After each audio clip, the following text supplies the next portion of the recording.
I'm having trouble sleeping as my birthday comes to an end. So many gifts in the past few days as I crossed through Tongariro National Park. Good weather, astonishing scenery, strong legs, and decent track. But right now I feel lonely and a little bit foolish. And this woman in her mid-50s, all on her own, maybe trying to recapture her youth?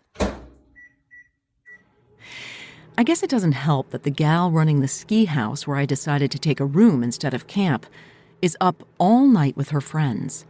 She's from Germany and here on a working holiday. But it's 4 a.m. and they're marching up and down the halls, talking and banging around in the kitchen right next to my room. When I ask a third time to please be a little bit more quiet, they tell me they're doing nothing. Okay, except waking me up over and over.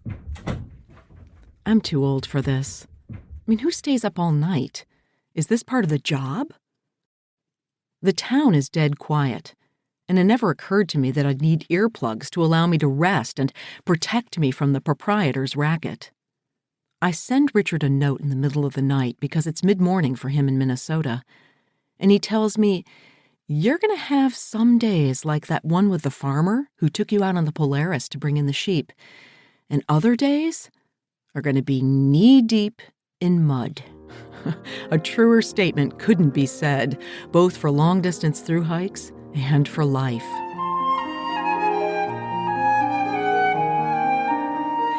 You're listening to The P-Rag, Unfiltered Adventures of the Blissful Hiker. I'm Allison Young, the Blissful Hiker, sometime professional flutist, sometime voice artist, and full-time pedestrian. I like to think of the small backpacking essential, the P-Rag, as a metaphor. It's unglamorous, but it symbolizes being badass and independent, both on the trail and in this journey that we call life. Thanks so much to Lecky Trekking Poles for supporting the P-Rag podcast. If you want to be a blissful hiker, Lecky's should be in your hands. Also Belega, makers of the best blister-resist, non-slouching, foot-massaging socks for the long haul. A little bit later in the program, I'm going to tell you how you can win a pair of Belega socks. I'm feeling a bit hungover when I hit the trail just as the sun comes up. Sadly, not from my birthday beer, but from the more mundane reason of lack of sleep. The sky is clear and it's crackling cold. Mist rises in the Araroa forest as a Maori man walking a tiny dog and wearing an I Heart Melbourne sweatshirt catches up with me as I leave the village. He tells me, "You get used to the cold, but it will warm up." I soon turn off the road onto the Tupapakurua Falls Track, grassy and soft, aiming straight down into bush. Cliffs above heave with life, ferns and myriad plants spilling into the trail, including the endangered New Zealand gloxinia, or taurepo, its orange, trumpet-shaped flower found only on these islands. The air is redolent of bush, it's fresh. This grassy track seems to float above the deep valley. A family of wild goats scurries across the track behind me for cover, and as I look back, I catch a glimpse of sunlight gleaming on glacier-packed Ruapehu, high above me, but slowly disappearing as I descend. It'll be a long descent today, over 1,000 feet to get me closer to the Wanganui River. This is my first balcony walk on the Te Araroa, where the trail rests out in the open on the edge of a hillside. Lush bush directly in front of my eyes, like folds of fabric, leading towards the horizon. And what's that ahead in the horizon? It's a child's rendition of a mountain perfectly conical and snow-capped. It's Mount Taranaki out there, glowing in the mist like Shangri-La. The Te Araroa does not pass over Taranaki, and there's no way in this moment that I can know that I will get there in only a few weeks for an incredible side trip. And yet, when I take its picture, I feel a kind of tingle of excitement. Even though my eyes sting with fatigue, I realize this bright blue morning all alone is turning out to be one of my favorites. But I'm not alone for long as Tom catches me. My knee-jerk reaction is to tell him how upset I am about last night's noisy caretakers. But the wiser me thinks better of it. The German girl was actually pretty generous, giving me a single room for a decent price and finding me a towel and shampoo. She likely has no idea how she affected me, protesting that they were being quiet enough. I decide it's better not to take it personally, because I am quite literally walking away to something better. Tom cruises on ahead, and I arrive at a gate I can't seem to open. I fuss with it just as Alexis catches up. Trail angels arrive when you need them, I think to myself, as he muscles the rusty catch. We walk together, arriving at a country lane through gorgeous Upper Retaruke Valley and deer farming country, as storm clouds build and we meet the others. It's road walking now, but does it really count as a road when there's no traffic at all? I pass 2 kids in shorts and high rubber boots playing near a huge tractor. A woman at her mailbox offers to fill my water bottle and assures me there's lovely camping just ahead. And she's right. The local community had to come up with something for all of the Te Araroa trampers coming through here, and they used this triangular-shaped bit of land as a meeting point. It's the Katieke War Monument, a memorial to those who gave their lives in the Great European War. An obelisk rests in a walled space, maybe a fountain at one time, and I count 29 dead soldiers, some with the same last names. I can't imagine the devastation to this tiny village losing so many young men. The locals have erected a long drop and a spigot attached to the fence for fresh water. There's even a picnic table of sorts, a massive flat rock with 2 more slender and lower slabs as benches beside it. It's a grassy idol surrounded by hills, birds, and barnyard noises, sheep polka-dotting the steep hillsides. I get the alley coop up just in time before the rain smacks the top, a perfect lullaby for a much-needed nap.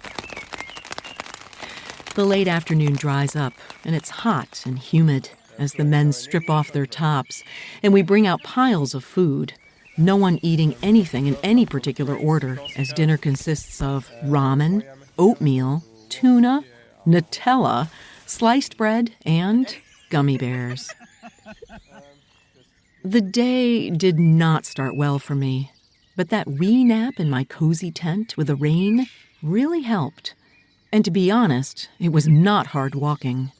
But it was surprisingly lovely, walking down that huge balcony with views back to the Tongariro and out to Taranaki. I realized that thru-hiking has the advantage of allowing us to renew ourselves. Things that happen in the first weeks, the first months, can be rectified, left behind, or entirely forgotten. As it gets dark, we head into our tents, but I notice the sky changing color, and I call everyone back out for an encore finale as the clouds surround us, brilliantly lit by the setting sun in orange, pink, and purple. My beautiful hiking day ends as one of my most favorite, with an assortment of walkers from all around the world, here for completely different reasons, but all earnest and generous, as we share in silence this absolutely wondrous sunset.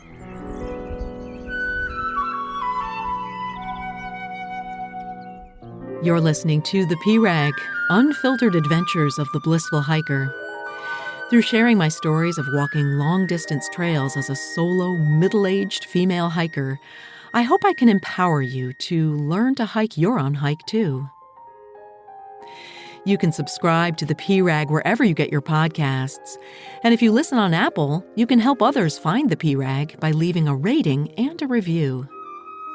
Well, I've got an offer from Belega Socks to win a pair of socks for Christmas. It's super easy. You can just like The P-Rag on Facebook and share this episode on your page. Win a pair of socks just for liking and sharing The P-Rag right there on Facebook. The day opens with low-hanging mist. I've got to put rain gear on just to pack the soaking wet alley coop, not just from the rain, but also the dew clinging to every blade of grass and leaving my shoes and socks soaking wet. I have this kind of weird quirk of studying and even taking a picture of the little coffin-shaped dry spot in the grass that was my warm body only moments ago. It's a modest day's walk to the river, and there will be plenty of time to repack my gear in barrels for the canoe trip. My Dutch friend Tom said something yesterday about missing love while hiking this trail. He's got his eye on a certain female walker, one I met in the hut on the summit of Mount Taranaki, named Eline. Though in this case, I think Tom means missing the deep connection of family and friends. I, too, miss the solid and tender person that I married, who always keeps me balanced and focused. Out here on my own, I'm always a little bit lost. Only when I start walking and moving my body does my mind clear and the nervousness melt away.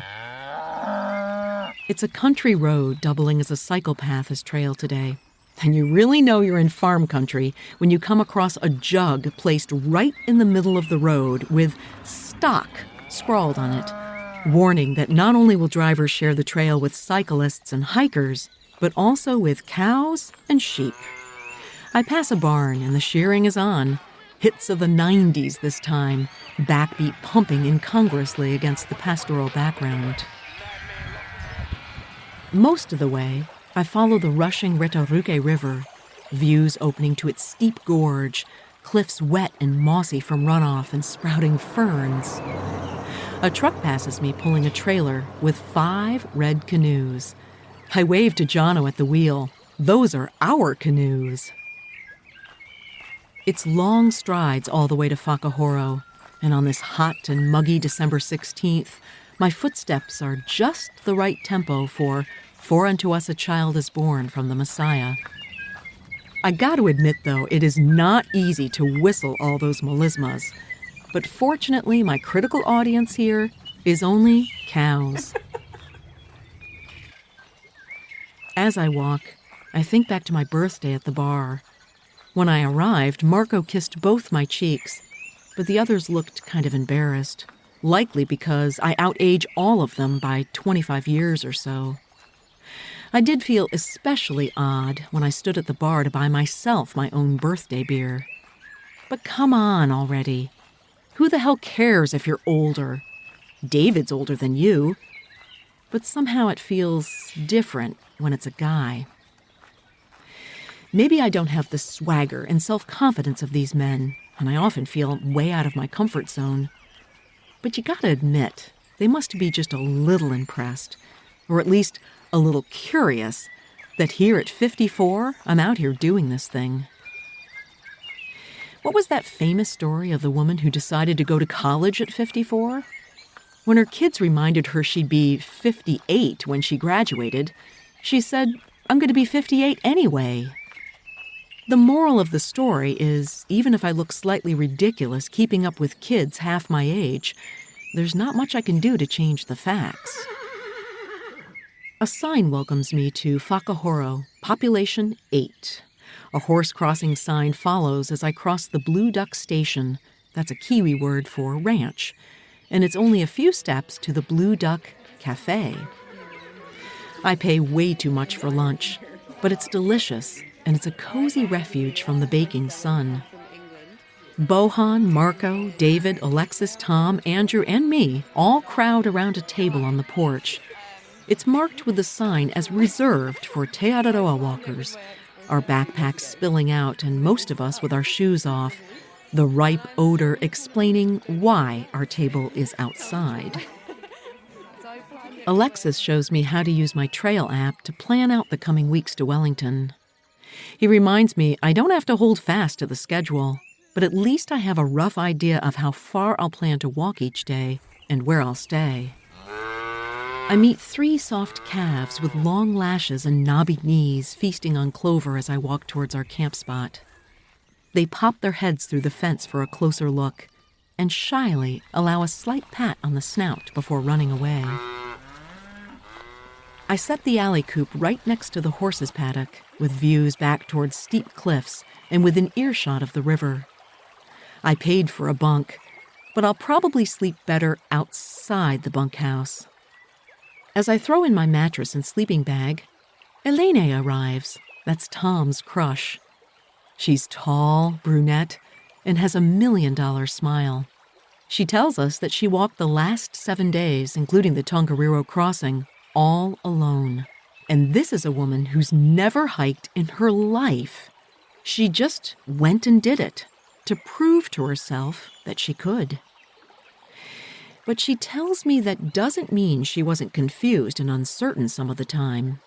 She admits it took courage to sort things out and to have faith that she'd figure out what to do should there be any problems.